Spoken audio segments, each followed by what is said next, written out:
आप सभी भाई बहनों को दाइमा की ओर से नमस्कार। पिछले कुछ समय से काफ़ी ज़्यादा कॉल आ रहे थे कॉमन प्रश्न के लिए कि अगर हम कंसीव करना चाहते हैं तो कितनी बार इंटीमेट होना चाहिए, कितनी बार रिलेशन मेंटेन करें जिससे कि इंटीमेसी के चांसेस यानी प्रेगनेंसी के चांसेस काफ़ी ज़्यादा बढ़ सके।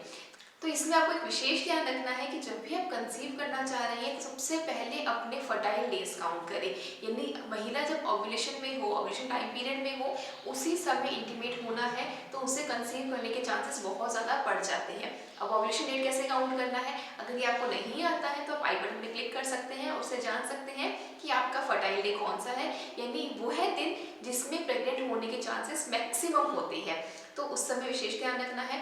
उसके अलावा जब आप अपना फर्टाइल डे काउंट कर लेंगे ना, उस समय आप ध्यान रखिएगा कि जो 5 से 7 दिन होते हैं उसमें आप डेली इंटीमेट हो सकते हैं, डेली इंटरकोर्स कर सकते हैं, एक दिन छोड़ के एक दिन कर सकते हैं, पर विशेष ध्यान रखिएगा दिन में 2 से 3 बार नहीं करना है, एक दिन में एक बार इंटीमेट होना है। क्योंकि कारण क्या है इसका, स्पर्म की क्वालिटी भी तो होनी चाहिए। अगर आप दिन में 2 से 3 बार इंटीमेट हो रही हैं, रिलेशन मेंटेन कर रही हैं, उस समय क्या होता है, स्पर्म की जो क्वालिटी है वो अच्छी नहीं होती है। स्पर्म की मोटिलिटी यानी स्पर्म को मूव करके भी, पुरुष के वीर्य को मूव करके भी तो जाना पड़ेगा ना फैलोपियन ट्यूब तक, वहां तक उसका जो टाइम पीरियड है वो अच्छा नहीं रहेगा, वो फर्टाइल नहीं कर पाएगा। तो उससे फिर मतलब ही क्या है, उससे आपका कंसीव करने के चांसेस रहेंगे ही नहीं। स्पेशली ध्यान देने की आवश्यकता यही होती है कि स्पर्म की मोटिलिटी भी अच्छी हो, स्पर्म की क्वालिटी भी अच्छी हो, क्वांटिटी भी अच्छी हो। जब आप एक दिन का गैप रखते हैं ना तो 24 आवर्स मिलते हैं बॉडी को स्पर्म बनाने के लिए। क्योंकि आपको कई बार हमने बताया भी होगा कि स्पर्म की एक बूंद है ना, वीर्य की एक बूंद ब्लड के 50 बूंदों के इक्वल होती है। तो इतना प्रोसेस बनाने में टाइम तो लगता ही है ना बॉडी को।